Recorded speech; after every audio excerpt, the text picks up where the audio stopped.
नमो अरिहन्ताणं नमो सिद्धाणं नमो आयर्याणं नमो वज्जायाणं नमो लोये सव्वसाहुणम्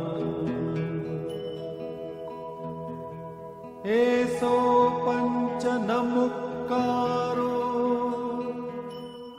सर्वपावपणासनो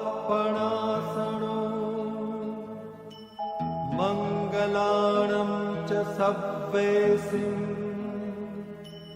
परमं हवै मंगलम्। मम सद्गुरु चरण सदा शरणं मम सद्गुरु चरण सदा शरणं मम सद्गुरु चरण सदा शरणं मम सद्गुरु चरण सदा शरणं मम सद्गुरु चरण सदा शरणं मम सद्गुरु चरण सदा शरणं मम सद्गुरु चरण सदा शरणं मम सद्गुरु चरण सदा शरणं मम सद्गुरु चरण सदा शरणं मम सद्गुरु चरण सदा शरणं।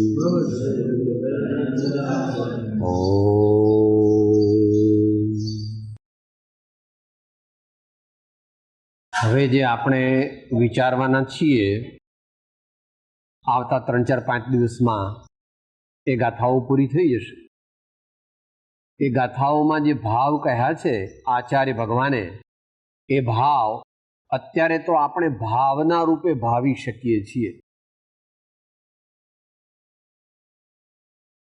અત્યારે સમજો કે આપણે બેંકમાં કામ કરીએ છીએ અને 7,500નો પગાર છે એટલે હીરો હોન્ડા રાખીએ છીએ, પણ પ્રોગ્રેસ એવો થાય છે, અત્યાર સુધી થયો છે બેંકની નોકરીમાં કે બધી સેક્શનલ એક્ઝામ્સમાં પહેલો નંબર આવ્યો, એટલે સંભવ છે કે આવતા 4-1 વર્ષમાં 12,000 રૂપિયાનો પગાર થઈ જશે। એ જ્યારે થશે ત્યારે આપણે વિચારીશું કે કઈ મારુતિ લાવીએ તો ઠીક, પણ અત્યારે તો ભાવના રૂપ છે। હમણાં કઈ મારુતિ લવાય એવું નથી, એમ અત્યારે આપણે આ જે વિચારણા, ભાવના, સ્વાધ્યાય, સમજણ કરીએ છીએ એ કંઈ તત્કાળ આપણા જીવનમાં આવે એવા ચાન્સ છે નહીં, કારણ કે એ ઘણી મોટી વાત છે। પણ આવી ભાવના ભાવવી, એમાં કહેલી વાત સત્ય છે એવી શ્રદ્ધા કરવી અને ધીમે ધીમે પોતાની શક્તિ વધારીને એક દિવસ, ચાહે આ ભાવમાં કે આગલા 2-4 ભાવમાં, આવી દશા હું પ્રાપ્ત કરવાનો છું એવી કરવાની મારી ભાવના છે એવી ભગવાનને પ્રાર્થના કરવી અને પોતાના આત્માને સમજાવવો કે ભગવાને કહેલી આ વાત તારે સ્વીકારવા જેવી। તો ભાવના રૂપે, અનુપ્રેક્ષા રૂપે આપણે આગળ શ્રી પ્રવચન સારની વાત ચલાવીશું। એમાં મંગળાચરણ બોલીએ। અજ્ઞાનતિમિરાંધાનાં જ્ઞાનાંજનશલાકયા ચક્ષુઃ ઉન્મીલિतं येन તસ્મૈ શ્રી ગુરવે નમઃ। મંગલમય મંગલકરં वीतराग वेदन्या नमो ताहि जाते भये अरिहंत आदिम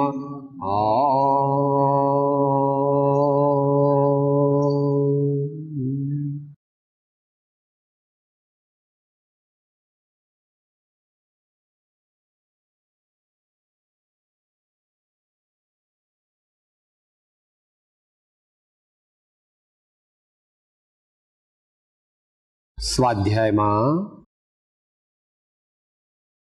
પરમ અધ્યાત્મ શાસ્ત્ર શ્રી પ્રવચન સાર તેની વાચના વિચારણા આપણે કરી રહ્યા છીએ.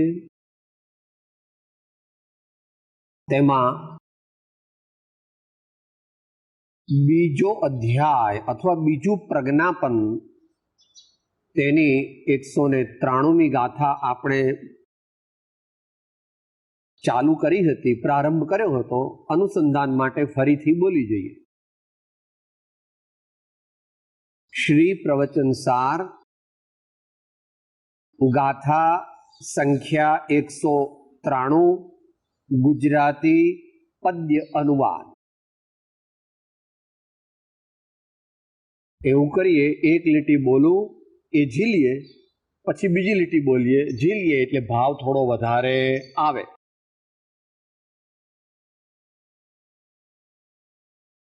લક્ષ્મી શરીર સુખ દુઃખ અથવા મિત્ર જનો રે. લક્ષ્મી શરીર સુખ દુઃખ અથવા શત્રુ મિત્ર જનો અરે. જીવને નથી કઈ ધ્રુવ ધ્રુવ ઉપયોગ, આત્મક જીવ છે. જીવને નથી કઈ ધ્રુવ ધ્રુવ ઉપયોગ, આત્મક જીવ છે.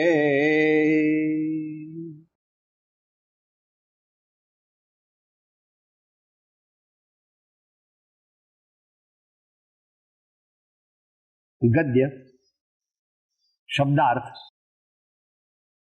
શરીરો, ધન, સુખ દુઃખ અથવા શત્રુ મિત્ર જનો એ કાંઈ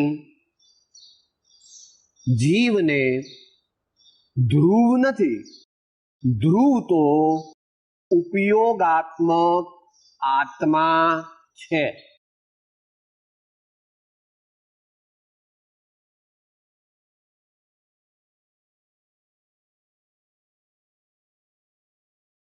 બે સિદ્ધાંત પ્રતિપાદિત કરે છે આમાં આચાર્ય ભગવાન. કોની વાત ચાલે છે? જીવ. આપણી વાત ચાલે છે. આપણે કોણ છીએ? આપણે કોણ છીએ? જીવ. અને અહીં સાધક જીવની વાત ચાલે છે.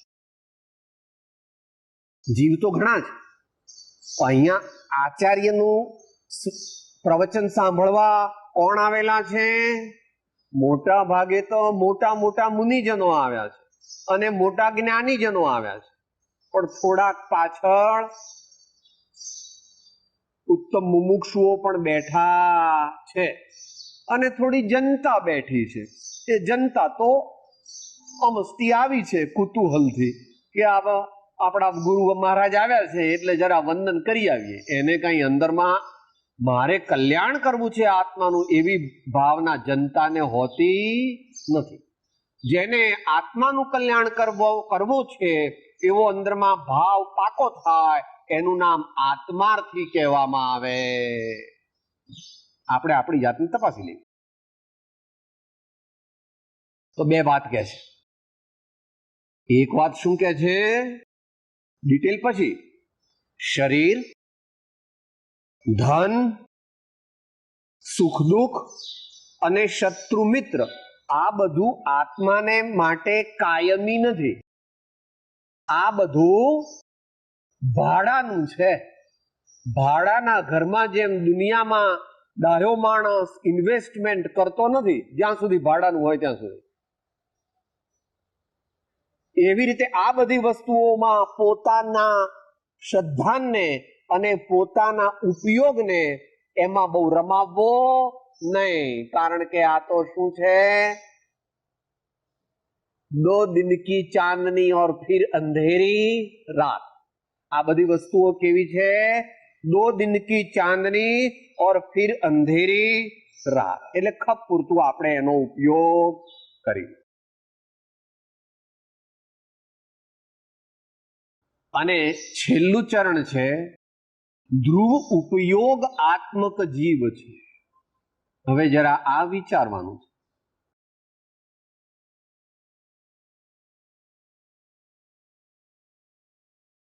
આત્મદ્રવ્ય એકલો ન કીધું તો ઉપયોગાત્મક ન કે. ઉપયોગ જેનો આત્મા છે, ઉપયોગ એટલે આત્માની જ્ઞાન દર્શન ગુણની મુખ્યતાથી સમયે સમયે થતી નવી નવી અવસ્થા. આત્મા એટલે આપણે આપણે આપણે એમને આમ બેસી રહો તો વિચાર આવે છે કે નથી આવતા? કે સાહેબ આવ્યા જ કરે. કે એવું કરો ને કે નો આવે, કે સાહેબ કરીએ ગમે એટલું કરીએ નહીં, કંઈક ના કંઈક તો વિચાર આવે જ. ઘરના ને બહારના ને કામના ને છોકરાના ને ખાવાના ને પીવાના ને સગાવાલાના ને ભગવાનના ને ધર્મ કરવાના, પણ વિચાર તો આવે જ ને. અહીંયા શું લીધું છે? પ્રમાણની મુખ્યતાથી વાત. ઉપયોગાત્મક જીવ એટલે દ્રવ્ય મારું જે આત્માનું શુદ્ધ ચૈતન્ય સ્વરૂપ, એના ગુણો જ્ઞાન દર્શન આનંદ આદિ, અને એની અવસ્થા ઉપયોગાત્મક નવો નવો વિચાર આવ્યા કરે છે.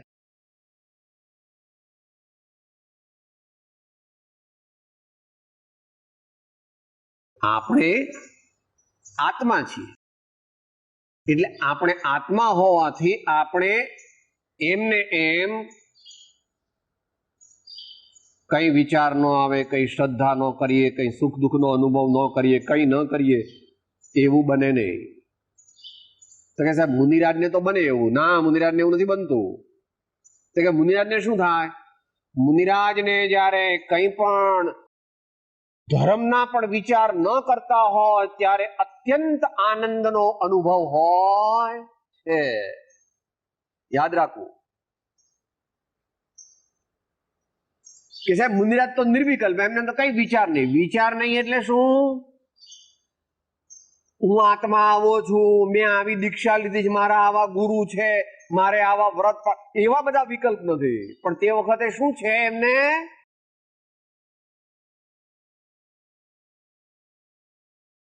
વાણીમાં ન આવી શકે, વાણીથી અગોચર એવો અતિન્દ્રિય આનંદ તેનો તેવો અનુભવ કરે.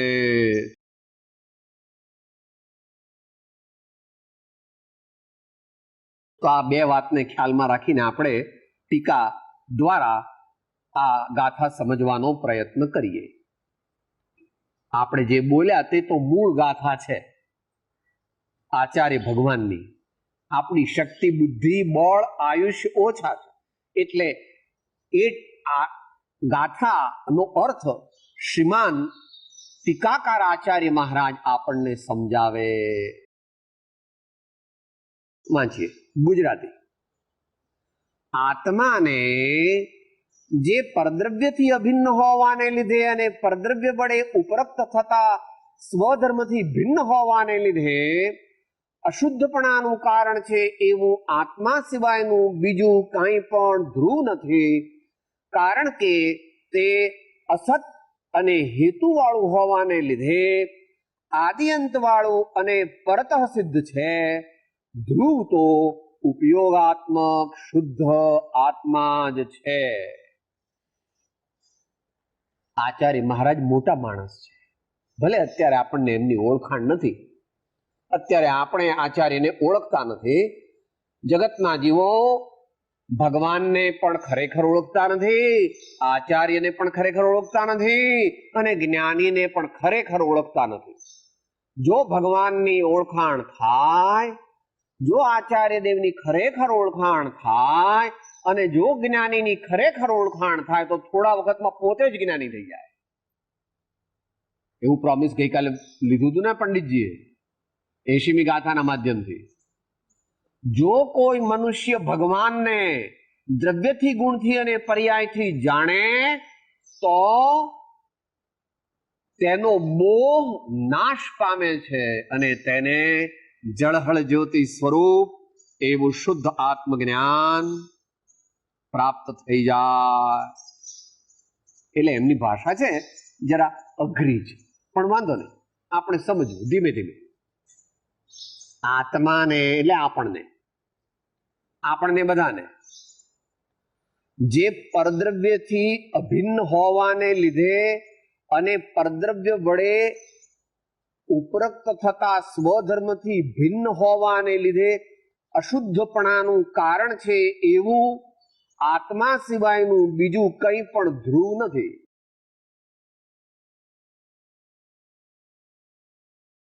ઉપર જે 4 વસ્તુઓ કીધી તે મૂળ ગાથામાં જુઓ, આગળ એક એક વાત સમજાવશે. લક્ષ્મી, શરીર, શત્રુ, મિત્ર અને સુખ દુઃખ, આ 4 કેવા છે આત્મા માટે? આવે છે ને જાય, આવે છે ને જાય, એની સાથે રહેતા નથી. આત્માની સાથે ધન રહેતું નથી. રે શું બોલો છો? સગા દીઠા મેં શાહ આલમના ભીખ માગતા શેરીએ.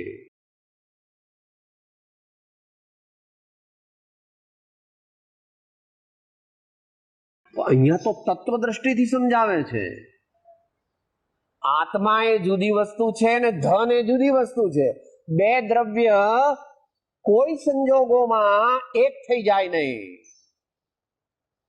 કોઈ મનુષ્ય પૈસાનો ગમે તેટલો જાપ જપે પણ પૈસો એનો થાય નહીં ને એ પૈસાનો થાય નહીં.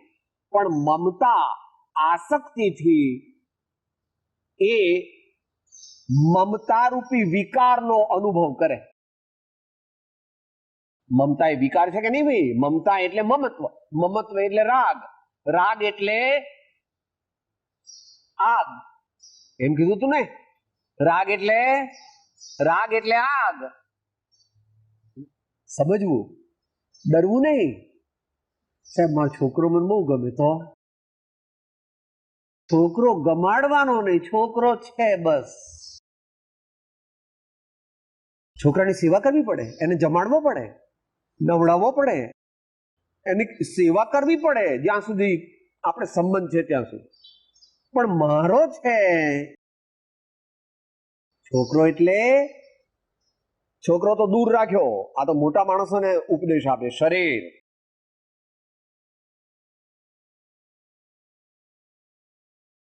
મારું નાક, મારી આંખો, સાહેબ મારો હાથ, મારી એક લપડાક, સાહેબ હું ચાલુ તો ધરતી ધ્રુજે.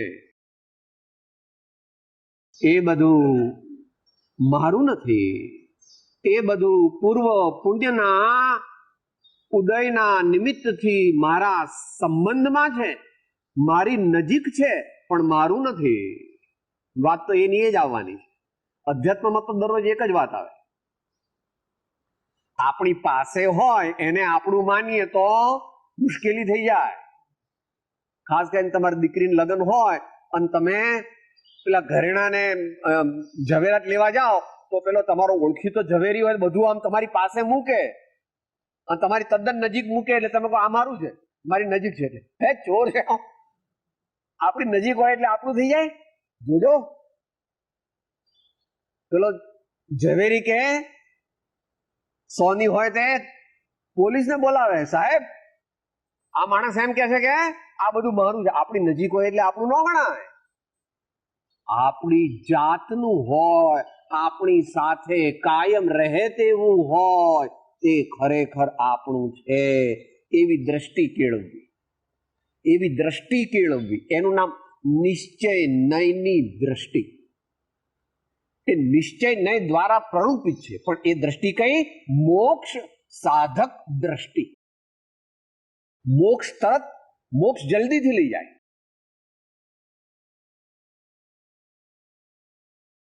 આ બધું મારું છે એમ માને તો સંસાર પરિભ્રમણ કરે, દુઃખી થાય. આ કંઈ મારું નથી, એ તો પુણ્યના ઉદયથી આવ્યું છે, તેમાં મારે સંભાવ છે.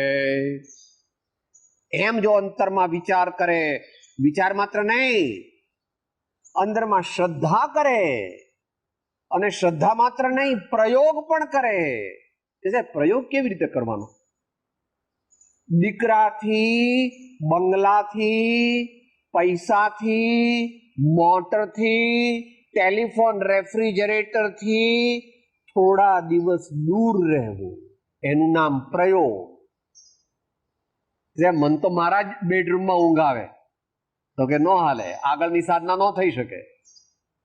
કે સાહેબ મન તો મારો બેડરૂમ હોય ને તો જ મને ઊંઘ આવે, બીજે ક્યાંય મને ઊંઘ ન આવે તો કે પછી આગળની સાધના ન થઈ શકે. જેમ છે તેમ રહેવા દો. હા, અપરિચય. ચારે વસ્તુ એ આગળ સમજાવશે આચાર્ય દેવ કદાચ. કેવું છે? પરદ્રવ્યથી અભિન્ન હોવાને લીધે અને પરદ્રવ્ય વડે ઉપરોક્ત થતા સ્વધર્મથી ભિન્ન હોવાને લીધે, એટલે આ બધું કેવું છે?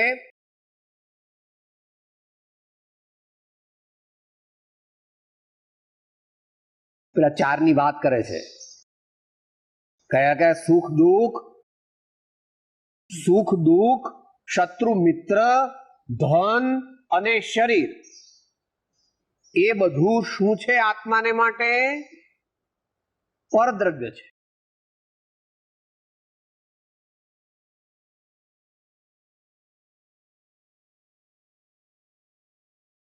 નીચે જો વધારે સમજાવ્યું હોય તો નીચે લખ્યું છે ફૂટનોટમાં, એક ઉપરોક્ત મલિન વિકારી પર ઉપજાવે છે, માટે આત્માના સ્વભાવથી જુદું છે એવો ભાવ, એટલે આત્માથી એ બધા જુદા છે એમ કહેવા માંગે છે. સહેજ જરા કસીએ બુદ્ધિને. પહેલા બે તે પરદ્રવ્યો છે અને પાછળના બે એ પરભાવો છે. ફરીથી, શરીર અને ધન એ શું છે? વસ્તુ છે. અને સુખ દુઃખ આત્માના ભાવ છે. સુખ દુઃખ એ શું છે? ભાઈ તમારે થોડું વેચાતું સુખ મળે કે અડધો કિલો સુખ લઈ આવવાનું, પણ શરીર મળે વેચાતું કોઈ અપેક્ષાએ. કે કેવી રીતે સાહેબ? ભાઈ કિડની ટ્રાન્સપ્લાન્ટ કરવી હોય તો કિડની મળે છે. આંખમાં કોઈને પેલું રેટાઇનાનો પ્રોબ્લેમ થયો હોય અથવા તો આઈ બેંકમાંથી આંખ મળી શકે, લોહી બ્લડ બેંકમાંથી લોહી મળી શકે, પણ કોઈ સાહેબ એમ કરો મને અડધો કિલો સુખ આપો. અડધો કિલો સુખ ક્યાંય મળે છે? मांगने वाला भी दीवाना और देने वाला भी दीवाना. એવી રીતે શત્રુતા અને મિત્રતા. શત્રુતા અને મિત્રતાનો ભાવ જે છે એ સાચો નથી, કલ્પિત છે. સાહેબ આ બધા મારા દુશ્મન છે. અરે પ્રભુ, એ બધા અનંતવાર આપણા બાપ પણ થઈ ગયા, આપણી માં પણ થઈ ગયા. આ થોડી શાસ્ત્રીય વાત છે પણ સત્ય છે. દરેક જીવે દરેક અન્ય જીવ સાથે દરેક જાતના સંબંધોમાં આવ્યો છે. 5 પરાવર્તન બોલો છો ને ભાઈ? દ્રવ્ય, ક્ષેત્ર, કાળ, ભવ અને ભાવ.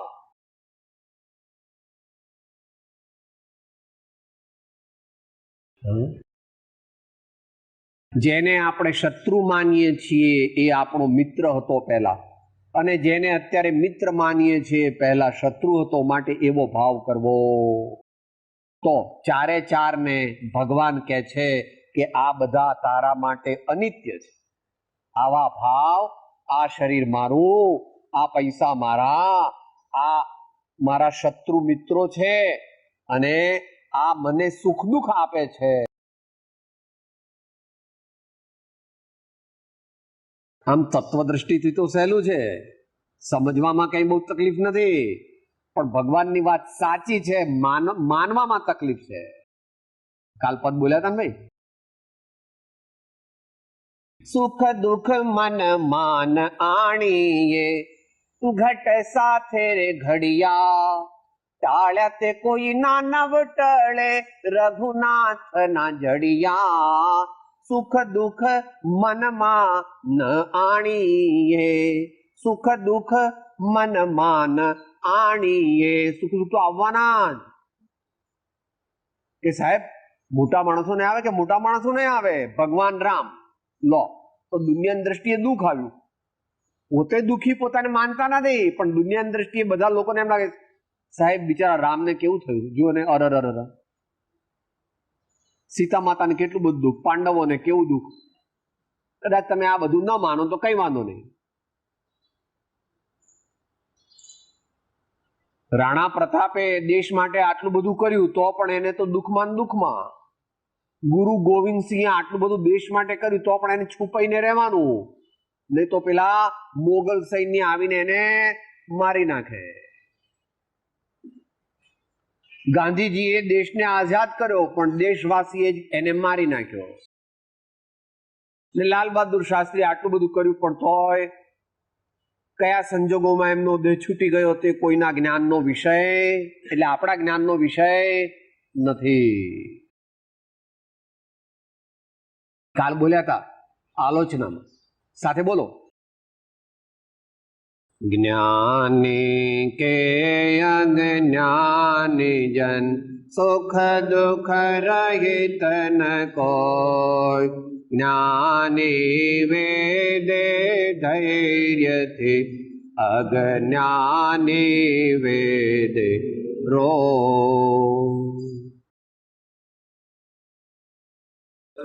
એવી દ્રષ્ટિ કેળવવાની છે, એવી જાગૃતિ કેળવવાની છે કે દુનિયાના કોઈ પણ પદાર્થોમાં મારે આસક્તિ નથી. એનો ઉપયોગ કરવો પડે છે એટલે સંબંધ છે, પણ એ સંબંધ જે છે તે સામાન્ય સંબંધ છે. એને સ્વસ્વામી સંબંધ નથી. એ ધીમે ધીમે આગળ આવશે. હું શરીરનો સ્વામી અને શરીર તે મારી માલિકીની વસ્તુ, તો એવી વ્યવસ્થા નથી, એવી વ્યવસ્થા નથી. જરા મુશ્કેલ તો લાગે છે પણ વાંધો નહીં, આચાર્ય કહે છે અત્યારે માનવું, વિચારવું. આમ તો યુક્તિથી પણ પુરવાતો થઈ જાય છે, અનુભવથી પણ. આપણે એકે ધોળો વાળ નહોતો જોઈતો અને બધા વાળ ધોળા થઈ ગયા. કેમ થયા? એકે દાંત પડવા નહોતો દેવો ને અત્યારે તો ચોખ્ખું એ બેસતું નથી. બધી દાંત તો પડી ગયા પણ ચોખ્ખું પણ બેસતું નથી. જો શરીર આપણું હોય તો દાંત પડવા દઈએ, વાળને ધોળો થવા દઈએ, પણ થઈ ગયા. માટે ભગવાનની વાત સાચી કે નહીં એ નક્કી કરવું. તારો પ્રત્યક્ષ અનુભવ શું છે? ભલે શાસ્ત્રને ન માન, પણ ભગવાન કહે છે એ વાત તારા અનુભવથી સાચી છે કે નહીં એમ નક્કી કર. આગળ કહે છે, આત્માના સ્વદ્રવ્યથી ભિન્ન હોવાને લીધે અશુદ્ધપણાનું કારણ છે એવું આત્મા સિવાયનું બીજું કંઈ પણ ધ્રુવ નથી, કારણ કે તે અસત અને હેતુવાળું હોવાને લીધે આદિ અંતવાળું અને પરતઃ સિદ્ધ છે. હવે અસત પહેલો શબ્દ સમજવાનો. અહીંયા થોડો ભગવાનનું વિજ્ઞાન આવે છે સાદી ભાષામાં.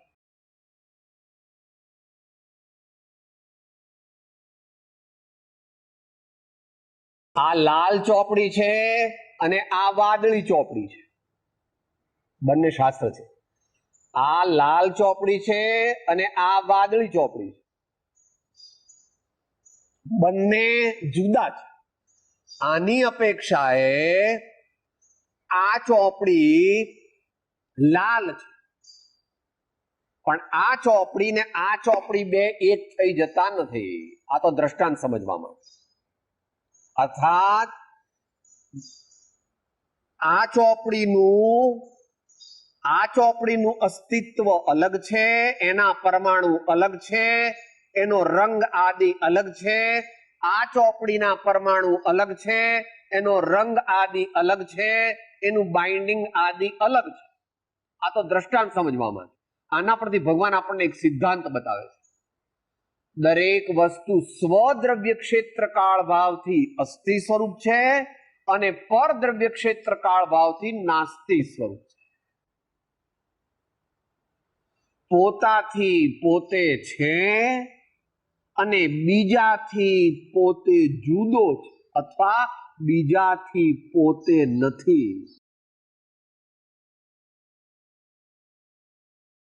અત્યારે એ સિદ્ધાંતમાં નહીં જઈએ. આવું વસ્તુનું સ્વરૂપ છે. તો જ આત્માનો મોક્ષ થઈ શકે, નહીં તો આત્માનો મોક્ષ ન થઈ શકે. કે સાહેબ આ બધા મને રજા આપે ને ઘરના લોકો, પછી હું ધર્મ કરું અને પછી હું મારું કલ્યાણ. તું સ્વતંત્ર છો, ઘરના લોકો સ્વતંત્ર છે એટલું જ નહીં, આ શરીર પણ સ્વતંત્ર છે. તું એમ કહીશ કે હું ધર્મ કરવો છે પણ આને લકવો થઈ જશે કે સાહેબ હવે આ લકવો મટે તો ધર્મ થાય, એવું નથી. એ વાત બરાબર છે કે શરીર તે બાહ્ય સાધન છે, પરંતુ એ આપણા અધિકારની વાત નથી. માટે આજથી જ ધર્મ કરવો ચાલુ કરી દેવો. આ લોકો મને રજા આપશે ત્યારે ધર્મ કરીશ એવું વિચારવું નહીં. કારણ કે ધર્મ આપણે કરીએ, નિશ્ચય ધર્મ, એ તો એ લોકોને ખબર ન પડે. આપણે આમ આંખ બંધ કરીને બેસીએ ને એટલે દીકરા અને એ બધા લોકો કે આ બાપાનું ઊંઘ નથી આવી ને રાતના એટલે આમ બેઠા બેઠા ઊંઘે છે. આપણે ભગવાન નામ લઈએ ને એટલે દુનિયાના લોકો શું કે બાપાને રાતના ઊંઘ નથી આવી લાગતી એટલે બેઠા બેઠા. દુનિયા તો એવું જ કહેવાની. જેને વધારે ધર્મ કરવો હોય તેને તો ત્યાગ માર્ગ અપનાવવો જોઈએ. જેણે વધારે ધર્મ કરવો હોય તેણે ત્યાગ માર્ગ અપનાવવો જોઈએ. કે કેમ? એમ એનો ક્રમ છે, એનો ક્રમ છે. એટલા માટે તો અપૂર્વ અવસર આવ્યો. સર્વ સંબંધનું બંધન તીક્ષ્ણ છેદીને વિચર શું કવ મહત પુરુષને પંથ. અને બે ધડકપણે ભગવાન વગેરે કર્યું એવું. આમણે પણ કર્યું. 9-10 વર્ષના હતા એમણે પણ કર્યું. સિઝન ચાલતી હોય ત્યારે ઈડર જઈને બેસે. લો, કમાવાની સિઝન હોય ત્યારે કાવીઠા જાય, વડવા જાય, 1.5 મહિના કઈ છે. વેપલો કરતા આવડતો. બધા શું કે અમને વેપલો કરતા આવડતો. હું તો 1 કલાક, હું તો અત્યારે આખો દિવસ 11 વાગ્યા સુધી રાતના દુકાને બેસું છું ને દિવસે દુકાને બેસું છું, રાતના હિસાબ કરું છું. પાછો હિસાબ રાતના પૂરો થાય એટલે પાછો 6 વાગે ઉઠીને દુકાન બેસું છું. 24 કલાક સિઝનમાં કમાઈ લેવાનું.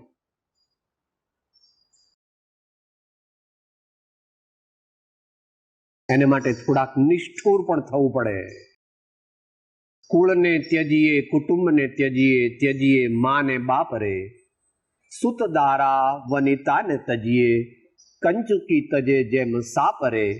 નારાયણનું નામ જ લેતા વારે તેને ત્યજીએ રે. નારાયણનું નામ જ લેતા આત્મ સ્વરૂપનું સાધન કરતા વારે તેને તજીએ. પ્રેમ, દ્વેષથી નહીં. કોઈની સાથે ધર્મી જીવને દ્વેષ નથી. સીતા માતાને દ્વેષ હતો લવકુશ પ્રત્યે અને રામ પ્રત્યે. કેટલા પ્રેમથી 18 વર્ષ સુધી લવકુશને મોટા કર્યા, શિક્ષણ આપ્યું, સંસ્કાર આપ્યું, ઉજાગરા કરીને દરેક રીતે એમની સેવા કરી. પણ અંદરમાં અને રામ સાથે એમને નહોતી દુશ્મનાવટ હતી કે સાહેબ તમને શી ખબર પડે, તમે સીતાના મનમાં ઘૂસી ગયા હતા. આવું બધું કરે તો રામ પ્રત્યે ગુસ્સો કરવો જ જોઈએ ને. વળી આવું ખોટું ખોટું કેમ કાઢી મૂક્યા? એ તો આપણે એવો વિચાર કરીએ છીએ આપણે સીતાની કક્ષાએ પહોંચ્યા નથી એટલે આપણે એવો વિચાર કરીએ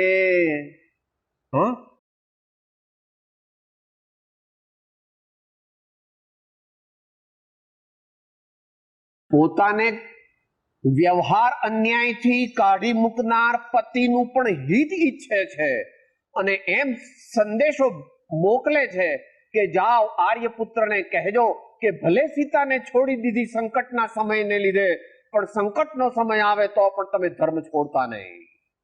કેમ? રામ તે આત્મા છે ને તેમનું હિત થાવ અને હિત ધર્મથી થાય. માટે વ્યક્તિગત રાગને લીધે નહીં પણ એક ધર્માત્માને બીજા ધર્માત્મા પ્રત્યે એવો ભાવ હોય છે કે એનું પણ કલ્યાણ થાય. એટલે એવું ન કીધું કે સારું તારે દર મહિને મારા માટે આટલો લોટ મોકલજો, દર મહિને મારા માટે આવી 2 સાડી મોકલજો, એવો મેસેજ આપ્યો. આ મોકલ્યો તો મોકલત, રામ તો બધું મોકલત, એવો કઈ મેસેજ ના મોકલ્યો. માટે આપણે સીતાના હૃદય સુધી, એમના મહાજ્ઞાનીપણા સુધી પહોંચવાની યોગ્યતા નથી એટલે આપણે બીજું વિચારીએ. માટે કહે છે કે આ બધી વસ્તુઓ જે છે એ અસત છે.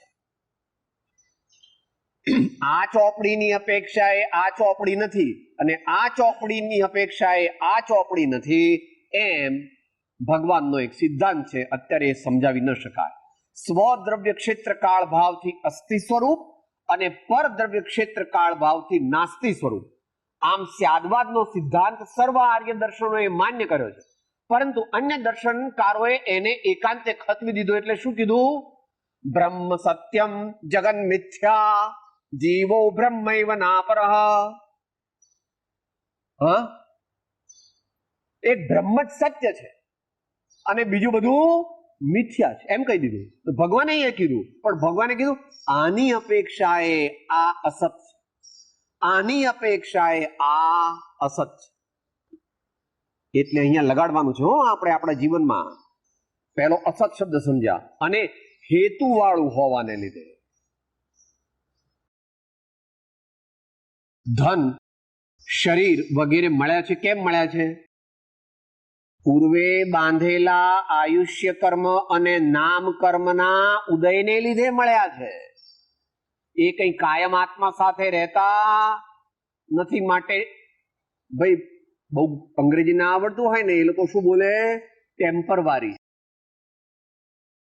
શરીર અને ધન આત્માને ટેમ્પરવારી છે. આ ટેમ્પરવારી છે બધું. તો કે સાહેબ આ જાણવાનું શું પ્રયોજન આપણે? તો કે એના પ્રત્યે આસક્તિ કરવી. કે સાહેબ કાલથી એને નવડાવવું કે નહીં? નવડાવવું, ગંદકી ન થાય એટલા માટે. પણ આમ આમ આમ આમ આમ કરીને પછી ઉપર મોગરા ને પછી ગુલાબ ને પછી પાવડર ને પછી પોપ ને પછી લિપસ્ટિક ને એવું બધું ન લગાવ. કઈ જરૂર નથી.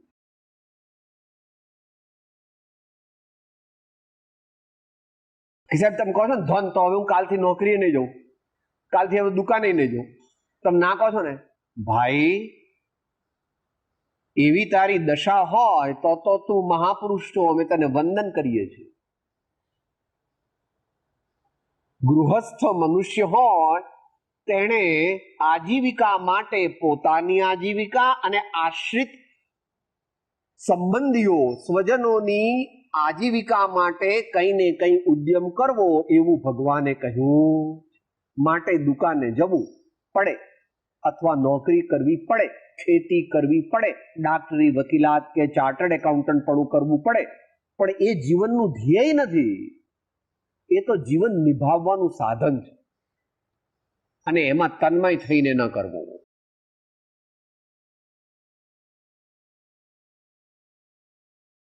સહેતુક છે.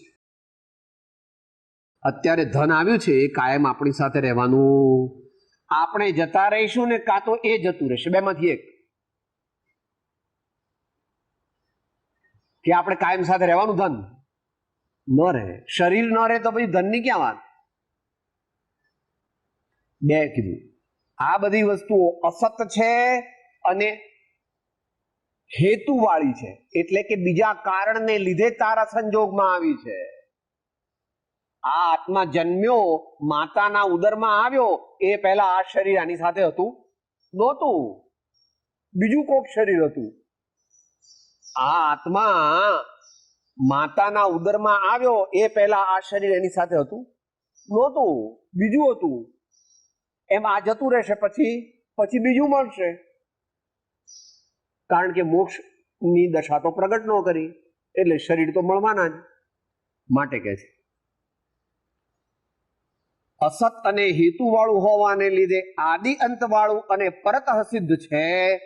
ધ્રુવ તો ઉપયોગાત્મક શુદ્ધ આત્મા જ છે.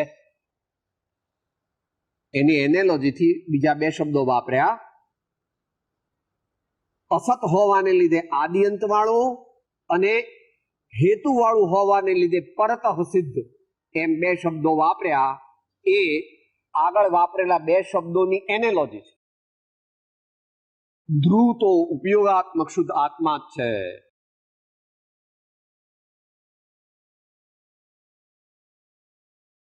આત્મસિદ્ધિને યાદ કરો. આત્મા તો એનો એ છે, અને એની સાથે આવતી વસ્તુઓ, સંબંધમાં આવતી વસ્તુઓ બદલાય સાથે. આત્મા દ્રવ્ય નિત્ય છે, પર્યાયે પલટાય. બાળાદિવય ત્રણ્યનો જ્ઞાન એકને થાય.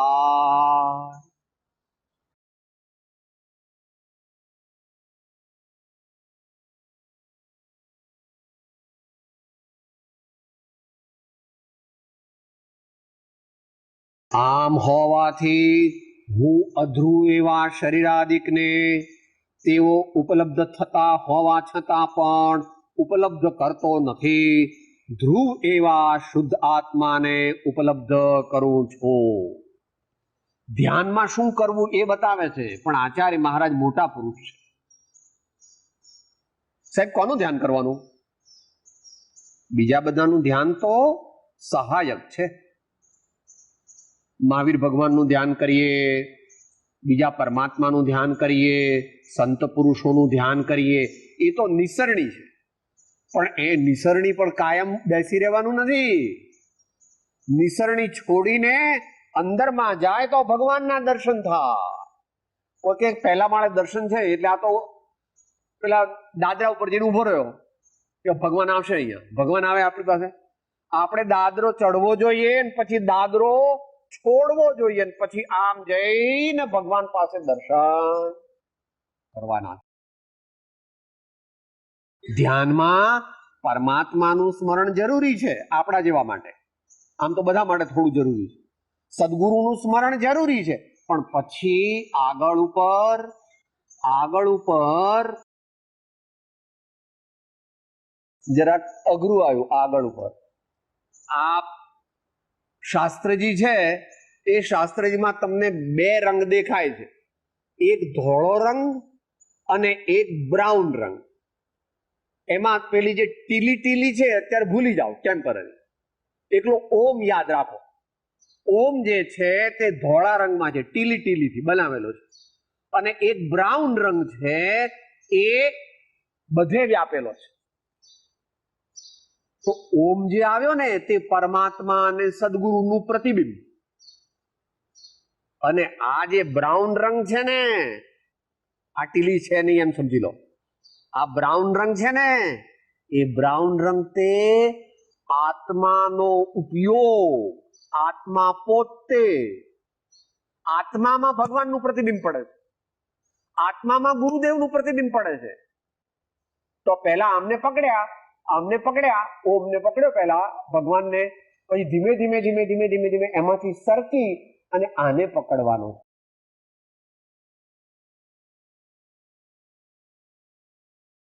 એને પકડવો કેવી રીતે? તો એ તો કે ભગવાને જે વિધિ બતાવી, જ્ઞાન, અખંડ નિર્મળ જ્ઞાન દ્વારા એને પકડાય, ધીરે ધીરે પકડાય. એકદમ ન પકડા.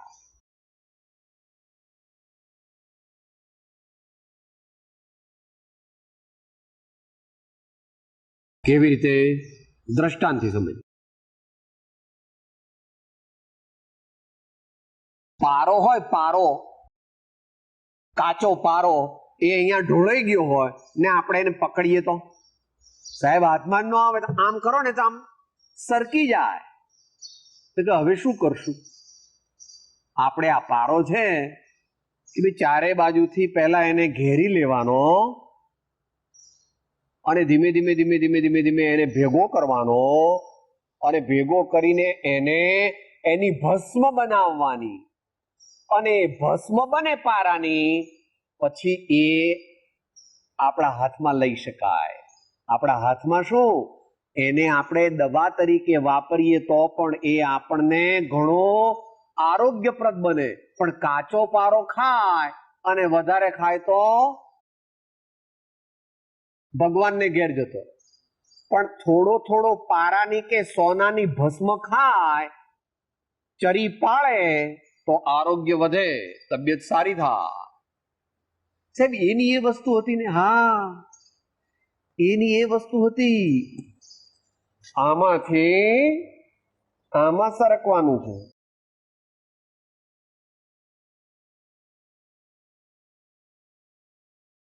આ પરમાત્મા ને સદગુરુ છે અને આ જ્ઞાન જ્ઞાન જ્ઞાન. એ જ્ઞાન જે છે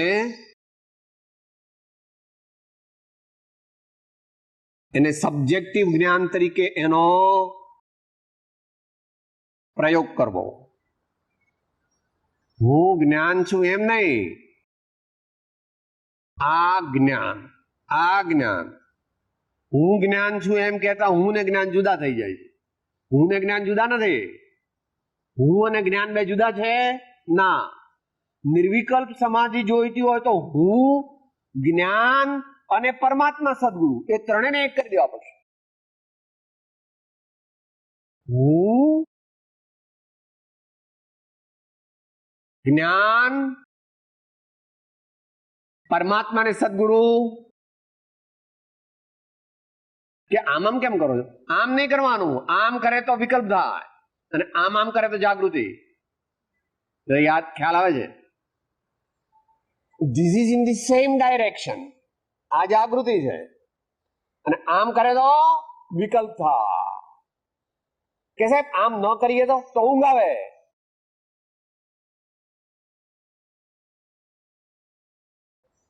પ્રમાદ થાય.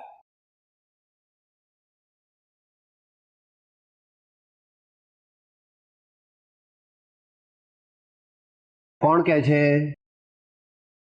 મહાજ્ઞાની યોગીરાજ આનંદગંજી મહારાજ કહે છે કે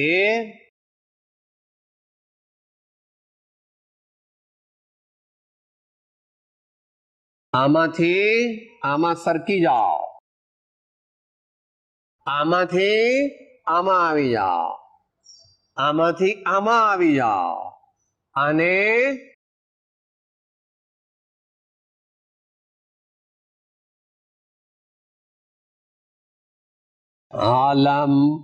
આલંબન સાધન જે ત્યાગે પર પરિણતિ ને ભાગે રે. આલંબન સાધન જે ત્યાગે પર પરિણતિ ને ભાગે તો શું થાય? અક્ષય દર્શન જ્ઞાન વૈરાગે આનંદ ઘન પ્રભુ જાગે રે. અક્ષય દર્શન જ્ઞાન વૈરાગ આનંદ ઘન પ્રભુ જાગે રે. અક્ષય દર્શન જ્ઞાન વૈરાગ આનંદ ઘન પ્રભુ જાગે રે. અક્ષય દર્શન જ્ઞાન વૈરાગ આનંદ ઘન પ્રભુ જાગે રે. એ પ્રમાણે આચાર્ય દેવે આપણને સમયસારમાં એ સમજાવ્યું છે કે આમાંથી આમાં કેવી રીતે જવું. તો કે પહેલા આ બ્રાઉન રંગ જુદો અને ધોળો રંગ જુદો. બ્રાઉન રંગ તે સ્વદ્રવ્ય અને ધોળો રંગ તે પરદ્રવ્યના નિમિત્તથી ઉપજેલો શુભ ભાવ. એમ બેને જુદા જાણી અને પ્રજ્ઞાથી જેમ જુદો કર્યો તેમ ગ્રહણ પણ પ્રજ્ઞા વડે. પ્રજ્ઞાથી જેમ જુદો કર્યો અશુભ ભાવ, અશુભ ભાવ, અશુભ ભાવ. જે જ્ઞાને એમ નક્કી કર્યું કે આ શુભ ભાવ છે, એ જ્ઞાન દ્વારા જ પોતાના જ્ઞાન સ્વભાવને પકડવાનો ઉદ્યમ કરવો. એમ પ્રભુ તો પ્રવચન સાર છે, સાક્ષાત સર્વજ્ઞ ભગવાનના લેક્ચરની નોટ્સ. આપણી શક્તિ નથી સમજવાની, આપણે ભક્તિ રૂપે અત્યારે એનો સ્વાધ્યાય કરીએ છીએ, ભાવના રૂપે કરીએ છીએ. મોટા મોટા મુનિજન એને આત્મસાત કરી શકે છે, પણ આપણે પણ ભાવના પ્રમાણે કરી શકીએ છીએ. કોઈ લોકો 100 રૂપિયાનું દાન આપે તો કોઈ 1 રૂપિયાનું દાન આપે, વાંધો નહીં. કેટલું દાન આપ્યું એની કઈ અગત્ય નથી, ભાવ કેવા છે, ભાવ કેવા છે. જેના ભાવ સાચા તેની ગતિ ઉત્તમ. અને બહારમાં ગમે તેવો મોટો દેખાતો હોય ને બહુ કરતો હોય, પણ અંદરમાં ભાવમાં ગડબડ હોય તો ભગવાન કહે છે કે તારું કામ મોક્ષ માર્ગમાં છે, અલૌકિક માર્ગ. આ દુનિયાના લોકોને માટે ને દુનિયાની રીતથી આ સિદ્ધ થતો નથી. જગત ભગતની દિશા જુદી છે. અંતમાં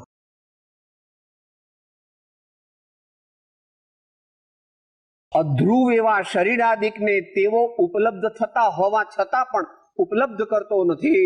ધ્રુવ એવા શુદ્ધ આત્માને ઉપલબ્ધ કરું છું, એમ કરીને એ ગાથા પૂરી થાય છે. એટલે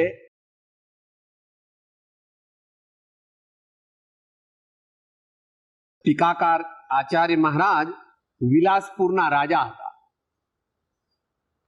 આ મધ્યપ્રદેશના પૂર્વ ભાગમાં રાયપુર નામનું ગામ બહુ પ્રસિદ્ધ છે, એની પાસે વિલાસપુર છે. ત્યાંના રાજા હતા ઠક્કુર અમૃતચંદ્ર દેવ. એ ઇનડાયરેક્ટલી જો એમનો ઇતિહાસ જાણીએ તો એમ કે છે, અબજો રૂપિયા મારા રાજ્યમાં હતા.